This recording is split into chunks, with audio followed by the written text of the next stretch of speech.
धेरैजनाको चासो चाहिँ ज्वरोमा के खाने के नखाने के गर्न हुने के गर्न नहुने भन्नुहुन्छ। सर्वप्रथम त विषय के बुझ्नु पर्यो भने ज्वरो रोग होइन, ज्वरो लक्षण हो।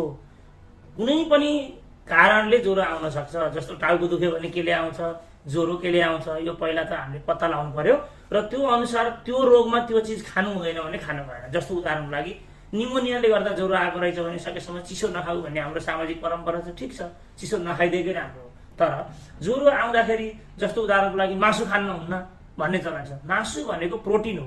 हामीले एउटा मासुको डल्लाको कुरा गर्दा मासुभित्र मसला, नुन, चिल्लो, अमिलो, पिरो घसेको र जिब्रोबाट जाने क्रममा स्वादिष्ट भएको कुरोलाई मात्रै सोच्छौँ। त्यो होइन कि मासुको प्योर फर्म त प्रोटिन हो, जुन प्रोटिन कुनै पनि रोग लाग्दा सन्चो हुनको लागि, छिटो गर्नको लागि सबैभन्दा महत्त्वपूर्ण इन्ग्रेडियन्ट हो। त्यसकारण मासु खान हुन्छ, तर त्यसलाई चाहिँ बढी अनडाइजेस्टेबल बनाएर, अपाच्य बनाएर विभिन्न खालको मसला झोल, त्यसमा चाहिँ अरू चिल्लो चिजहरू होइन बढी प्रयोग गरेर अब काँचै राम्रोसँग नपकाइकन खायो भने हुन सक्ने नोक्सानहरू हुन्छ। अन्यथा मासु खान हुन्छ। र त्यो मध्येमा फेरि रातो मासु भन्दा सेतो मासु राम्रो। सेतो भनेको कुखुराको, त्योभन्दा राम्रो अन्डाको सेतो भाग राम्रो। त्यो प्रोटिनको नि फेरि आफ्नो एउटा सजिलो डाइजेस्टिबिलिटीको ग्रेडिङ चाहिँ हुन्छ।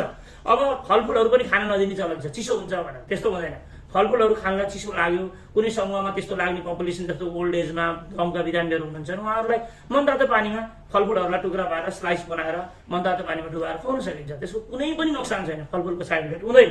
त्यस्तै कतिपय मलाई सोधिरहनुहुन्छ नुहाउनु हुन्छ कि भनेर सोध्नुहुन्छ। नुहाउने भनेको हाम्रो शरीरको ज्वरो आउँदा टेम्परेचर लस गर्ने एउटा तरिका हो।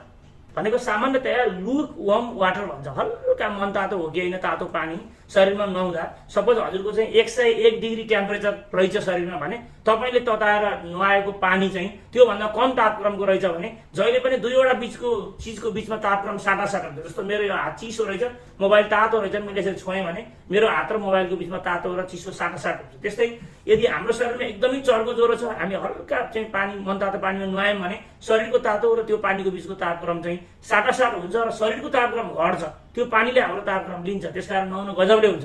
तर नुहाइसकेपछि फेरि तत्कालै लगेर ब्ल्याङ्केटमा कम्बल ओढेर त्यो टेम्परेचर लस हुन नदिने अथवा पसिनाबाट चाहिँ शरीरको तापक्रम नष्ट हुन नदिने, त्यस्तो चाहिँ गर्नु हुँदैन। कम्मलो कपडाले तुरुन्तै व्यक्तिलाई सुक्खा राख्नुपर्छ र खुल्ला ठाउँमा बस्न दिनुपर्छ। अवश्य पनि फेरि सिटामोलहरू लगायत जुन ज्वरोको मूल दबाईहरू चाहिँ फेरि चलिरहनु पर्ने हुन्छ।